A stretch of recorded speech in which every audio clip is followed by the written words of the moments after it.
The 3 p.m. sunlight cut the mall's dome in Starport City into diamond-shaped patches. I was carrying 3 bulging shopping bags, a film of sweat sticky on the back of my neck. Liam was like a little mad dog off its leash, weaving through the crowd with a newly bought transformer held up, his school uniform collar slipped off his shoulder. "Ethan, I want that limited edition Gundam." He came to a sudden stop at the toy store window, his chubby finger poking the glass. I'm the only one in class who doesn't have it. I rubbed my aching elbow. This was already the 5th must-have toy today. 3 years after faking my death, I used the identity Silas to deliberately transfer the old family villa left by my parents to Liam, who had just started elementary school. Crossing 40 kilometers every week to see him became the only light in my otherwise meaningless life. "I bought you a Lego castle just last month." I dropped the shopping bag to the floor and struck a stern big brother pose. "Liam, you've exceeded your allowance." Liam immediately pouted, crystal tears clinging to his eyelashes. This trick had worked on him every time since he was 5. Noah said only families who picked through trash couldn't even afford this toy. "He's talking nonsense." Blood rushed to my face. I bent down and pinched his soft cheek. A perverse amusement suddenly hit me. "Call me Dad and I'll buy it." Refuse, and it's off the table. My parents died early. I had to be both brother and father. Is it too much to make a slightly taboo joke? Liam, as expected, didn't hesitate at all. He cheerfully cried out, "Dad," then immediately reached for the Gundam. "You really have no shame." I smiled helplessly and ruffled his hair, then turned and waved to the clerk. "Could you hand me that toy, please?" As my fingertips were about to touch the packaging, a familiar cool scent slipped into my nose.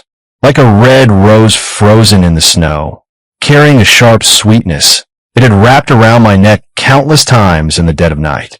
Blood rushed to my head, then froze into ice the next second. I stiffened my neck and turned, colliding with a pair of apricot-shaped eyes tempered by ice. Sophia was leaning against the toy store's doorframe, a sharply tailored black suit dress hugging her sinuous curves. The neckline was cut just right, revealing a delicate collarbone and a hint of cleavage. 10-centimeter, red-soled high heels clicked on a mirror-like floor. The heels were like sharp knives, ready at any moment to plunge into my heart. After locking eyes with her for only half a second, I couldn't bear the pressure and looked down. Her gaze held, besides a flash of bewilderment, nothing but overwhelming fury. "Ethan." Sophia's red lips parted slightly, her voice edged with ice, her eyes darting between me and Liam before finally settling on the child whose features so resembled mine. "So you didn't die after all." Liam was so terrified by her frightening presence that he hid behind me, his small hand clutching my trouser leg tightly. My throat tightened. I forced calm. "Miss Taylor has mistaken me for someone else. My name is Silas." "Mistaken identity?" She laughed softly and walked toward me. With each step, the sound of her high heels striking the floor hit my nerves like a hammer. When she stopped in front of me, she tilted her head slightly, her crimson nails nearly poking my nose. "Ethan, even if you turned to ashes, I'd still recognize you. And what's the deal with this child? Calling you Dad? Whose kid is he?" "Yours with which woman?" No, he's my brother Liam." I hurriedly explained, my heart pounding so hard it felt like it would burst through my ribs. "Sophia, listen to me. Don't call me by my name." She cut me off harshly, her gaze suddenly turning vicious. 3 years ago, you accidentally died on international waters, your body never found. I mourned you for half a year, so it wasn't an accident. You ran off with someone else?" The customers around us all turned to stare, pointing and whispering. My face burned with embarrassment. I tried to pull her away from the scene, but she shrugged my hand off. "Ethan, you really are something." She stepped closer, the cool scent on her nearly suffocating me. "You know I hate divorce more than anything, and you used a fake death to escape me? And now you still dare to show up in front of me with the child. Do you think the Taylor family is easy to bully? It's not what you think." I was so panicked my forehead started sweating, but her aggressive manner also provoked my anger. Scenes from 3 years ago suddenly rushed into my mind. The late night when she smiled softly into the phone in a way I never heard before. The platinum cufflink under the passenger seat engraved with an unfamiliar surname, and the occasional cedar cologne on her that wasn't mine. "If you already have someone else," I said through gritted teeth, my voice trembling, "then why bother entangling yourself with me?" Sophia froze, then burst into a harsh laugh. Laughing at the end, tears ran down her pale cheeks and splashed onto the gleaming floor. "Ethan, you've certainly gotten good at turning things around." She refused to admit it, and I had no heart to argue further. "I'm still going shopping with my brother Liam." I nervously rubbed my fingers behind my back, but my voice had grown cold. "Miss Taylor, do as you please." I pretended to leave. Sophia suddenly grabbed my wrist, her grip so strong it nearly crushed my bones. "Ethan, you know in my marriage there's widowhood, not divorce." Her sudden madness stunned me, and a piercing pain shot through my wrist. Liam cried out while, in fright, pounding Sophia's leg and shouting, "You are not allowed to bully my brother, Ethan." Sophia's gaze fell on the child's tear-streaked face. After hearing his words, the anger in her eyes eased somewhat. Seeing Liam make such a fuss, she let go of my hand, smoothed the hem of her skirt, and resumed that haughty posture. "Ethan, your good days are over. You know what I'm going to do." Having said that, she turned and left, with her bodyguards following close behind. The sound of high heels faded away down the mall corridor until it vanished. I slumped against the display rack, my back soaked through with cold sweat. "Ethan, who was that pretty Andy?" Liam rubbed his tear-red eyes and asked timidly. She was so fierce. I crouched down, pressed his shoulders, my voice trembling. "Liam, what happened today can't be told to anyone, especially Aunt Clara." The little guy nodded as if he half understood, then lifted another transformer to distract himself. "Then this one. Bye bye bye." I rubbed my throbbing temples, unwilling to play with him. "We're going home now." When I stepped out of the toy store, I instinctively looked back, afraid of running into Sophia's figure again. The sun was still bright and the mall was bustling, but I knew that from this moment on, my peaceful life was completely over. That possessive ex-wife knew I wasn't dead. Worse still, she thought I had cheated. This carefully planned disappearance ultimately went too far. The following week, I lived in constant fear. Every day at work, I was paranoid, always feeling as if a pair of eyes were watching me from behind. I set my phone to block unknown numbers, wore a mask and hat whenever I went out, and even began to consider whether I should disappear again. I know Sophia's methods better than anyone. She is the sole heir of the Taylor family, raised in the marketplace and forged in business. At a young age, she already controls a commercial empire worth hundreds of billions of dollars. We were married for 2 years. Outside, she was a decisive, efficient career woman. At home, she was a languid, sensual cling flower, but only I knew how terrifyingly obsessive she was to her core.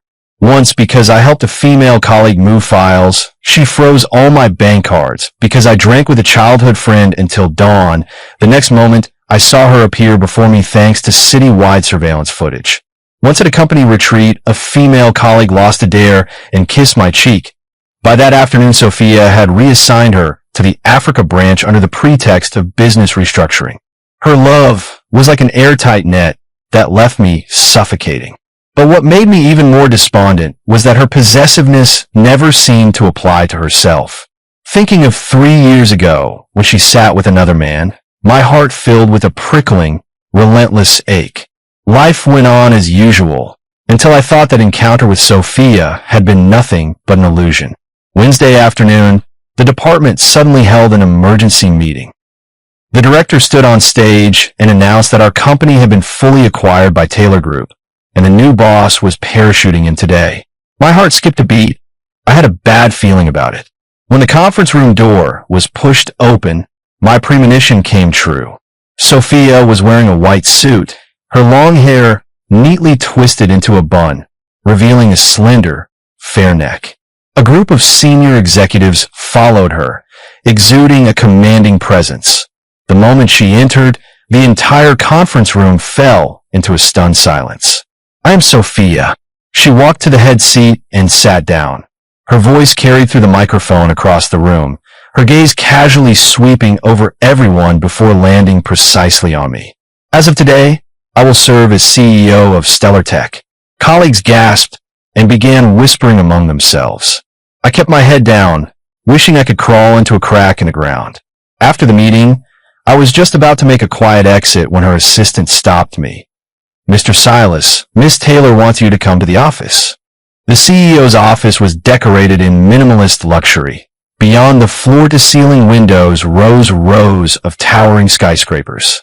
Sophia sat on a leather sofa, fiddling with a fountain pen, and glanced up at me. Sit. I sat awkwardly on the single sofa opposite her, my palms sweating. The marketing department needs a manager. She got straight to the point, her tone betraying no emotion. Your performance these past 6 months has been good. Do you want to give it a try? I was stunned. A promotion? That wasn't like her. Sophia. Don't call me Sophia, she suddenly snapped.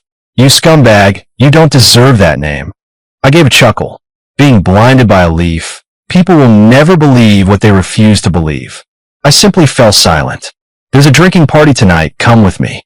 In the end, she still couldn't hold herself back. She stood up and walked over to me. The cool fragrance on her mixed with a faint peach scent, the perfume she always used. She leaned in slightly. Her neckline revealed a sudden flash of skin, and her fingertips casually brushed my Adam's apple. Dressed decently, don't embarrass me. The touch was icy and suggestive, like a viper's tongue licking the skin. My whole body stiffened, memories of those mortifying times when we were still husband and wife coming back. So, she lifted an eyebrow. Though smiling, jealousy lurked deep in her eyes. Going home to be with your wife and child? I gritted my teeth and agreed. I'll go. When you're under someone else's roof, you have no choice but to bow your head. Liam is about to start middle school, but I still don't have any savings. Right now, I simply don't have the standing to refuse. At 7 in the evening, I stood at the entrance of the 5-star hotel in the suit Sophia had prepared in advance, waiting for her. The evening breeze was slightly cool, making my heart flutter. A black Bentley drove slowly up and stopped in front of me. The window rolled down, revealing Sophia's delicate profile. She changed into a burgundy slip dress that outlined her graceful curves, a diamond necklace at her throat sparkling under the streetlights. Get in. She was concise. The atmosphere in the car was suffocatingly oppressive. I watched the nightscape rushing past the window, pretending not to notice the glances she cast my way from time to time. Your tie's crooked. She suddenly reached out, her fingertips grazing my neck as she deftly straightened the knot. The pad of her finger carried a faint coolness. When it touched my skin, I jerked my neck back, as if electrocuted. She gave a soft laugh and withdrew her hand. What? Afraid I'll eat you? I wouldn't dare, I said in a low voice. Wouldn't dare? She stepped closer, her breath like orchids. Then why did you dare to leave my sight 3 years ago? I turned my head, bitterness filling my eyes. The drinking party was held in the top-floor private room. Opening the door, I was met with deafening laughter. 7 or 8 business magnates sat in the room.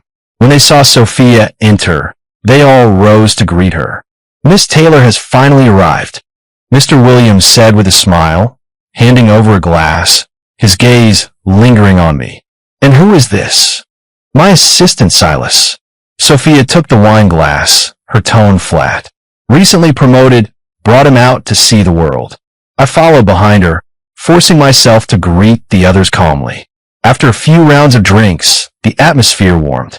Mr. William, encouraged by the alcohol, brought his glass over to me. Assistant Silas looks unfamiliar. Where did you work before? Before. I was about to make up a lie when Sophia interrupted. I used to drift through days at a small company, she said with a laugh, calmly positioning herself in front of me. The one I picked up to do the heavy lifting. If Mr. Davis is interested, why don't we talk about cooperating on the East District parcel in Shingon City? Throughout the whole banquet, I was like a marionette, summoned and sent by Sophia to drink. She had me pour for this person, toast that one, and win Mr. Davis deliberately tried to make me drink whiskey. She smiled and said, Silas can't hold his liquor. I'll drink that cup for him. Then threw her head back and downed the glass of whiskey in one gulp. Her profile looked especially refined under the lights. The line of her neck was graceful, and when her Adam's apple moved, there was a breathtaking kind of beauty. By the time it ended, I was so drunk I could barely stand. Sophia told the driver to take me home, then sat into the front passenger seat herself. The car was thick with the smell of alcohol and the cool scent from her body. I leaned against the back seat, my stomach churning, feeling sick. She turned her head and handed me a bottle of mineral water. I took the water without saying anything. The atmosphere dropped to an ice-cold low again. Ethan, she stared at the steering wheel and suddenly spoke, her voice carrying a faint, barely perceptible tremor. I can accept Liam. Can you give me an explanation? Why did you insist on leaving 3 years ago? Alcohol amplified the emotions, and the grievances piled up in her heart suddenly surged out. Explain? What do I have to explain to you? Explain you taking calls from another man late at night? Explain the cufflink in your car? Or explain the unfamiliar scent of perfume on you? You play at being devoted, but when you're holding another man, did you ever think your marriage is only widowed, not divorced? You're talking nonsense. Her voice turned sharply shrill. Is that how you see me? After she realized, she fell into thought again, her tone tinged with uncertainty. Are you talking about my cousin Jacob? What cousin? Do you think I believe that? Not only that, I waved my fist like a madman in front of her. I'm sick of your control, sick of your constant surveillance, sick of your inexplicable suspicions. Sophia, you don't know what love is at all. She froze, her eyes suddenly reddening. After a few seconds of silence, she suddenly laughed to herself, laughing until tears flowed. So that's how it is? She suddenly lunged forward, grabbed my collar, her crimson nails nearly digging into my flesh. Ethan, I will give you proof of my innocence. But sorry, I can only pretend I didn't hear the rest of what you said. Ethan, your whole life belongs to me. Her face was very close to mine, tear droplets clinging to her eyelashes, her eyes full of anger, grievance, and a kind of madness I couldn't understand. Alcohol had damaged the part of the brain that controls reason. She abruptly looked up and kissed my lips. The back of my head hit the car window, and pain-filled tears welled in my eyes. But gradually, I found myself beginning to respond. The kiss carried a strong scent of alcohol and 3 years suppressed longing, starting with a fierce collision that gradually softened into lingering intimacy. Her lips were very soft, redolent with the richness of wine, addictive like opium. She reached out to wind her arm around my waist. I did not resist. Instead, I slipped my arm around her neck and deepened the kiss. The temperature in the carriage rose sharply, breaths mingling, the ambiguity so suffocating it took one's breath away. I don't know how long it had been before we finally pulled apart, both of us gasping for breath. She leaned against my chest, her cheeks flushed and her gaze hazy. I looked at the redness at the corners of her eyes, and a strong surge of emotion suddenly welled up inside me. Sophia, I said softly, I'm waiting for you to clear yourself. She didn't speak. She just buried her face even deeper. The driver parked the car under Sophia's penthouse building. She and I walked into the elevator shoulder to shoulder, watching the numbers climb, our hearts fluttering. Pushing open the apartment door, the familiar scent hit us. The decor here is exactly the same as 3 years ago. Even my favorite lazy sofa is still in its original spot. Sophia kicked off her high heels, stepped barefoot onto the carpet, and sat on the sofa. How have you been these 3 years? She leaned against the cushion and appraised my awkward self from head to toe. About the same, I said vaguely. Got a job, and I check on my brother Liam sometimes. You really didn't look for other women? She raised an eyebrow. No, I said without hesitation. She smiled, seeming to believe me somewhat. She didn't ask any more questions. We drank in silence. The mood was awkward and a little charged. The evidence you mentioned, she suddenly spoke, her voice very soft. That really was my cousin Jacob. Back then he was on a business trip in France and said my mother had a sudden heart attack. I was stunned. The cufflink in the car, she went on, fell out of the suit I was going to give him. I tried to find it then, but couldn't. She snorted, a hint of loneliness in her eyes. I didn't expect you to have taken it. That smell of perfume. It's my cousin Jacob's. She cut me off, explaining quickly. The day he returned to the country, I picked him up at the airport. He hugged me. All the misunderstandings collapsed in an instant like dominoes. I stood there dumbfounded, my throat tight, unable to speak. It turned out the reason that sustained my fake death for the past 3 years was actually just a misunderstanding. Then why didn't you tell me? My voice trembled. Did you give me a chance? She looked at me, exhaustion filling her eyes. You vanished without a word. I searched the whole city and couldn't find you. Later I was notified by the police that you had gone missing on the high seas, and She choked and couldn't continue. Her tears fell like strings of broken pearls. My heart felt like something had grabbed it hard, aching fiercely. I stepped forward, clumsily reached out, and pulled her in my arms. Her body was limp, trembling slightly in my embrace. Only at this moment did she reveal the fragile softness of a woman. I'm sorry. I kept saying, Sophia, I'm sorry. She didn't resist. She let me hold her and cried in my arms for a long time. That night, we talked a lot. We talked about the misunderstanding from 3 years ago and about life over these past 3 years.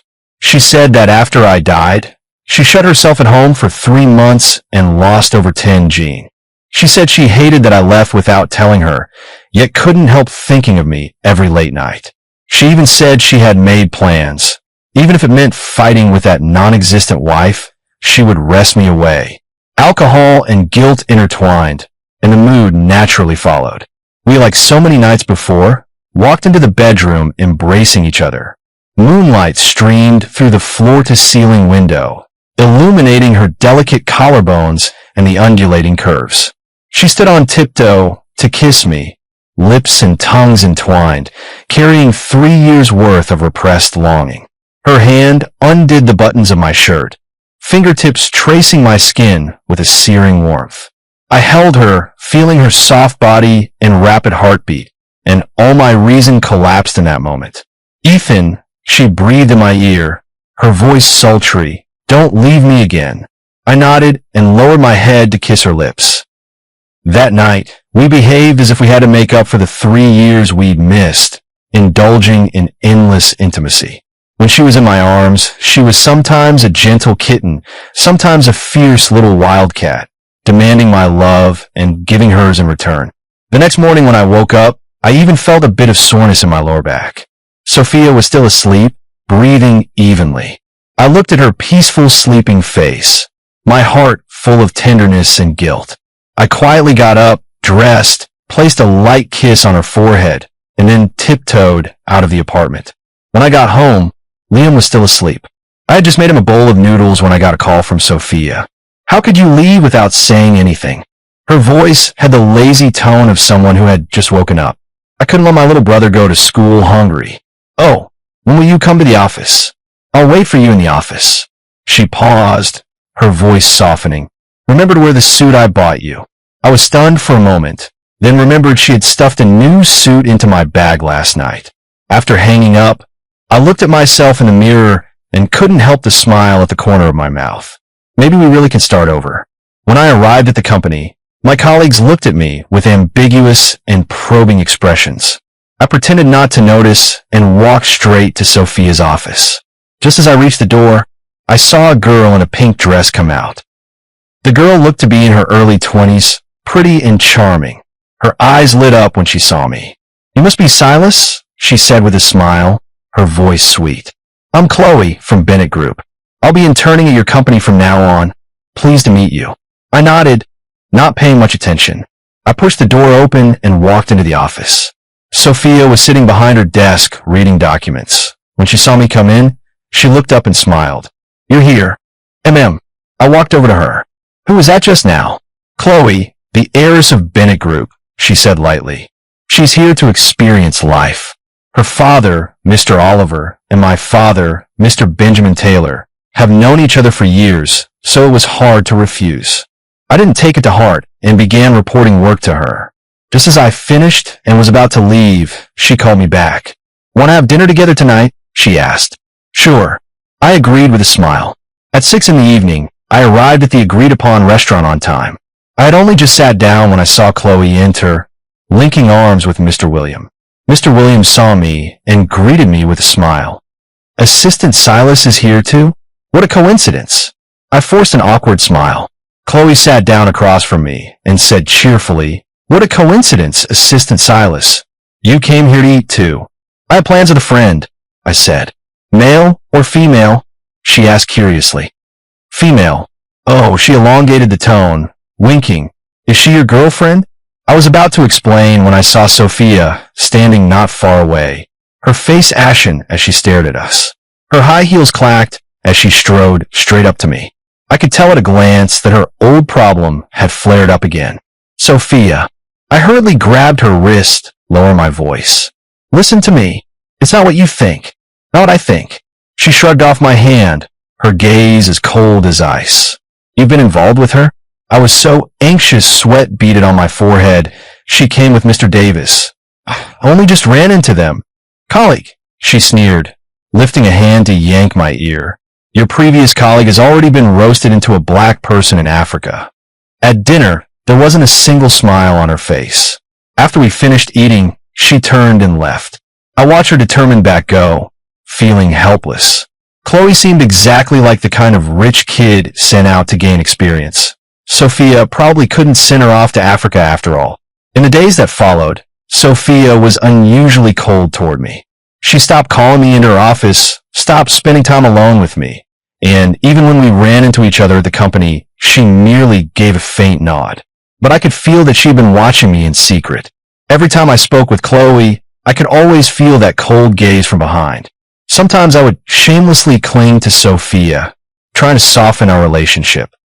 But apart from waking up the next day with a sore back and aching waist, nothing changed. What is even more infuriating is that Chloe seems completely oblivious to anything wrong. Instead, she is stuck to me as if refusing to let go, coming to see me every day. Sometimes she brings afternoon tea. Sometimes she uses the excuse of asking for help. I tried many times to keep my distance from her, but she always has some perfectly legitimate reason to show up in front of me. What makes it worse is that every time we bump into each other, we get caught by Sophia.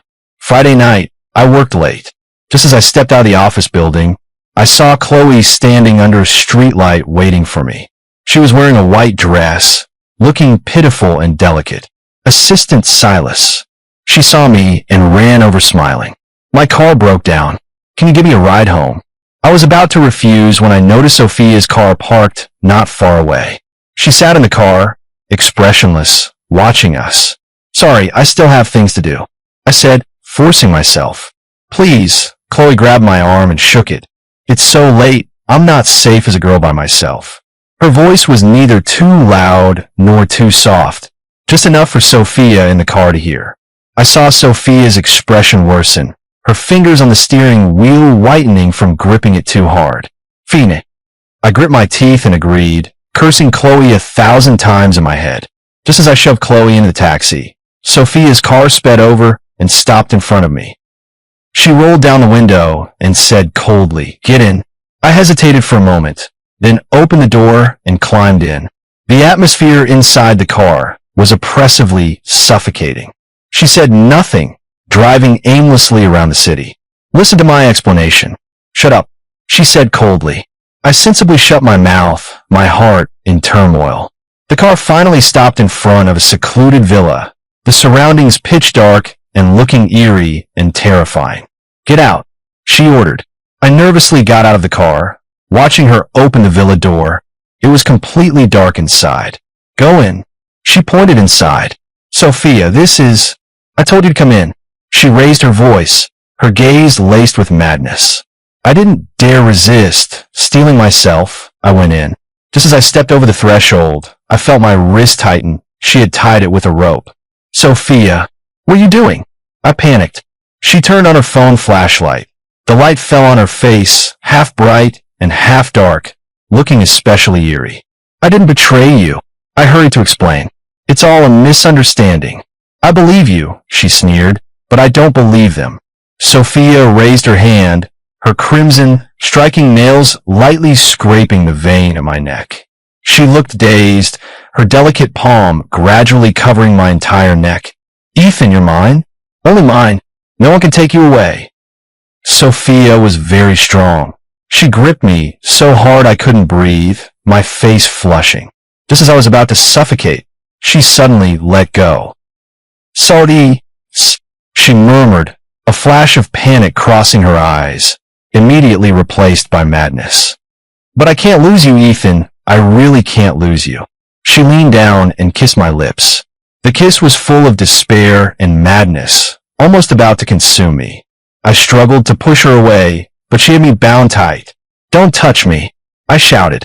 She paid no attention and kept kissing me, her hands beginning to undo the buttons of my shirt. Her fingertips were icy. When they brushed my skin, I trembled as if struck by electricity. Sophia, are you crazy? I'm crazy. She lifted her head, eyes full of madness. From the moment you disappeared, I went insane. Ethan, since you dared come back to provoke me, you'll pay the price. Her kiss trailed downward, landing on my collarbone and leaving a suggestive red mark. I struggled and cursed, but she acted as if she didn't hear and carried on with her madness.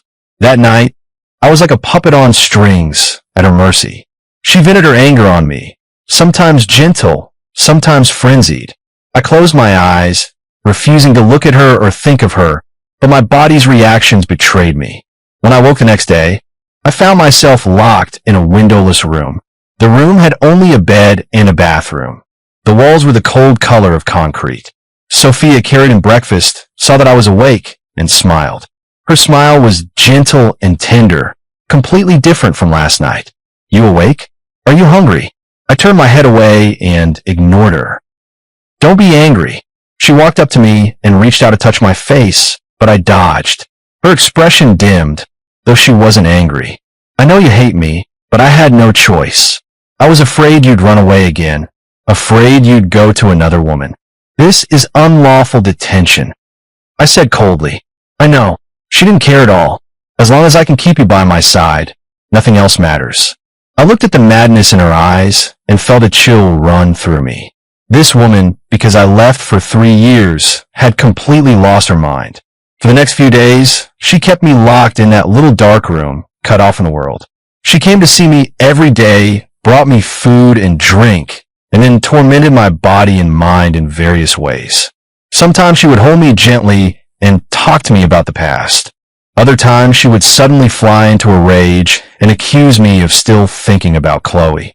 I tried to communicate with her to explain that Chloe and I were just ordinary colleagues and that I loved her, on the condition that she wouldn't treat me like that, but she wouldn't listen at all. You think I would believe that? She sneered. The way that woman looks at you, she might as well eat you up. Ethan, don't try to lie to me. I grew increasingly desperate and began a hunger strike in protest. She watched me refuse food and drink, tears welling up in her eyes, yet still refused to let me go. Do you want to drive me to death? I said weakly. I don't, she said hurriedly. I just want you to stay by my side. Ethan, behave yourself, and I'll be good to you, as good as before. I don't want that kind of goodness from you. I shouted. I want freedom. Sophia, let me go. I don't want to spend my life with a lunatic. She froze, then suddenly lunged at me like a madwoman, gripping me tightly. I won't let go. I'd rather die than let go. You are mine. Mine for life. Just as I was about to be driven crazy by her, the door was suddenly smashed open. Chloe burst in with a group of bodyguards. Seeing the scene before them, she cried out, Sophia, this is too much. Sophia saw them and went pale. Chloe's bodyguard immediately stepped forward and untied the ropes around me. How are you? Chloe supported me, her face full of concern. I'm fine, I said weakly. Sophia, you unlawfully detained someone. I've already called the police. Chloe said coldly. Sophia looked at me, her eyes full of despair and anger. Just then, her phone rang. She answered the phone. I don't know what was said, but her expression grew darker and darker. Finally, she glared at me violently and turned to leave. What's wrong with her? I asked, puzzled. My father, Mr. Oliver, called her father, Mr. Benjamin Taylor, Chloe explained. Although the Taylor family is powerful, our Bennett group isn't someone to be trifled with either. A chill of fear ran through me, mixed with a measure of gratitude. I hadn't expected that the one who ultimately saved me would be her. After being rescued, I fell gravely ill. Lying in the hospital, staring at the ceiling, my emotions were a confused mix. Towards Sophia, I felt nothing but fear and disgust. Yet when I sometimes remembered the despair in her eyes, I couldn't help but feel a pang of pity. Chloe often comes to see me, bringing all kinds of tonics and asking after my well-being. I know she has feelings for me, but my heart belongs only to Sophia, even if that love is full of pain and torment. Silas's assistant stopped thinking about Sophia. Chloe sat on the side of my bed and said softly, "She doesn't love you at all. She only treats you as property." I said nothing. "Be with me," she said suddenly. "I'll be good to you. I won't hurt you like she does." I was stunned, then shook my head. "I'm sorry, my heart belongs to someone else." Chloe's expression darkened, and she didn't speak again.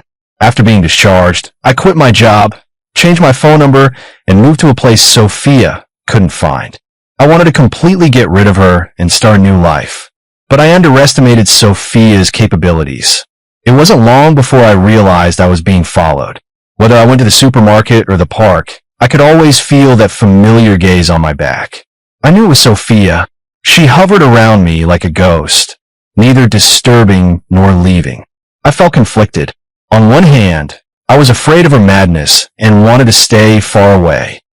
On the other, I couldn't help but recall countless frenzied nights and her deeply affectionate gazes. Chloe still clung to me obsessively, frequently finding all sorts of excuses to ask me out. I refused again and again, but she acted as if she hadn't heard and carried on with her own ways. What made things worse was that Chloe's suitor started causing me trouble. He was a rich second-generation guy named Lucas Harris. Relying on his family's wealth and power, he blocked me several times on my way home from work and threatened me to stay away from Chloe. "Kid, be smart and get lost," Lucas Harris spat with a cigarette, arrogant all over his face. "Chloe isn't someone you can touch." I couldn't be bothered with him and turned to walk away. I didn't expect he would still hold a grudge. It was the weekend. I took Liam to the park to play. The little guy has recently become obsessed with skateboarding and kept begging me to teach him. I supported him as we slowly practiced in the park. The sun was bright, the park was crowded, and everything felt peaceful. Just as Liam was finally able to slide a short distance on his own and excitedly ran toward me, the accident happened. Lucas Harris suddenly burst out of the nearby bushes, holding a knife and charging straight at me. His eyes were wild, and he shouted, "It's all your fault. It's all because of you. Chloe doesn't like me because of you. Because of a loser like you. She even wanted me to leave you, to ruin my family's business." My chest tightened, and I instinctively wanted to shield Liam behind me. But it was already too late. The knife had already come at us. I closed my eyes, convinced I was dead this time, but the expected pain never came. I opened my eyes and saw Sophia standing in front of me. The knife plunged into her back. Blood instantly stained her white shirt, like a blooming red plum. "Sophia," I cried, rushing forward. Lucas Harris was stunned as well. He probably hadn't expected someone to suddenly rush out and take the blow. The people around recovered and rushed forward to subdue him. "Are you okay?" I held Sophia. Her body slumped softly against me, her face pale and her lips purple. "Ethan," she looked at me, a faint smile appearing at the corner of her mouth. I'm fine. Don't talk." I was so frantic that tears fell, holding her and shouting at the people around us, "Call an ambulance!" Quickly, the ambulance arrived soon and carried Sophia onto the stretcher. I held Liam and got into the ambulance as well. The little guy was terrified, clinging tightly to my neck and crying softly. I patted his back, comforting him, but my gaze kept falling on Sophia. Watching her frown in pain, watching her pale face, my heart ached as if cut by a knife. This woman always expresses her love in the most extreme ways. At the hospital, the doctor said the knife wound was very deep and had almost hit a vital area. Fortunately, she was brought in time. When Sophia woke, the first thing she saw was me. "You?" She opened her mouth, her voice hoarse. "I'm here." I took her hand. Her hand was very cold. "Where's Liam?" she asked. "I had a friend take him away. Don't worry," I answered. She nodded, closed her eyes, then opened them and looked at me. "Ethan, I am sorry. Ever since you left me, I almost went mad. I saw a psychiatrist. I've already been treated. Don't blame me anymore." Her words lost logical flow, stirred into chaos by seeing me. She jumped from topic to topic, but the gist was that she missed me. I looked at her. She clung to my arm like a large dog. I suddenly felt a pang of pity and shook my head. "It's not your fault." Her tears fell. "I shouldn't have locked you up. I shouldn't have." "Don't say any more." I interrupted her and wiped her tears away with my fingertip. "Heal properly." She looked at me, her eyes full of complicated emotions, and finally nodded. From then on, I went to the hospital every day to take care of her. I washed her, fed her, and kept her company. We talked a lot about past misunderstandings and plans for the future. She was no longer as overbearing as before, nor as crazed. She had become much gentler. Perhaps having faced life and death, she had come to understand many things. "I used to be too paranoid," she said softly. "I always thought that if I tied you to my side, you would never leave. Now I realize that love isn't possession." I took her hand. "I know you didn't mean it." "Then she hesitated. "Would you still be willing to be with me?" I looked at her nervous eyes and smiled. "Give me some time." She nodded and didn't ask further. Chloe came to see Sophia once, left a bouquet, and left. Didn't say much to me. I know that small incident between us should come to an end. The day Sophia was discharged from the hospital, the sun was shining. I went to pick her up. She was dressed casually, her long hair draped over her shoulders, and she looked much better. When she saw me, she smiled. That smile was like sunshine after the rain, warm and bright. "Let's go." I took the bag from her hand and held her hand. Her hand trembled slightly. Then she clasped mine in return very tightly. We didn't go back to her apartment, nor to my place. We went to the Crescent Bay by the sea we used to visit often. The sea breeze blew gently, carrying a salty scent. We sat on the beach, watching the waves crash against the rocks in the distance. "Ethan," she leaned on my shoulder and said softly, "I know I did a lot of wrong things before and hurt you. I don't dare expect you to forgive me immediately, but I will try to change. I believe you." I looked at her and said earnestly. She lifted her head, her eyes sparkling. "Really? Really?" I said with a smile. "But if you ever lock me in the little dark room again, I will." "I will never do it again," she said hurriedly, like a child who had done something wrong. "I promise." I couldn't help smiling, and I bent down to kiss her forehead. The sun was setting in the west, stretching our shadows long. I held her hand as we walked on the beach, the waves occasionally creeping up and wetting our pant legs. By the way, I suddenly remembered something about the misunderstanding at the toy store. "You still haven't apologized to me." "Why should I apologize?" She raised an eyebrow. "Who could have expected you'd play that kind of joke on your brother Liam? What do you know? I've been both a dad and a mom these past few years." I said, feeling wronged. "Humph." She snorted lightly, then suddenly stopped, turned, and hugged me, her breath warm in my ear. "However, since you've been so good, I can make it up to you in other ways." Her kiss fell onto me, carrying the salt of the sea breeze and the scent of sunshine. I held her tightly, returning her kiss. Seagulls circled in the distance, letting out cheerful cries. Sunlight poured over us, warm and lovely. I know our future won't be smooth sailing. There may be arguments and misunderstandings. But as long as we both hold each other in our hearts, as long as we're willing to trust one another, we can overcome every difficulty. After taking my little brother shopping, my sickly ex-wife discovered I wasn't dead. This absurd-looking reunion, however, allowed us to find each other again. Perhaps this is destiny. After all the twists and turns, it's still you.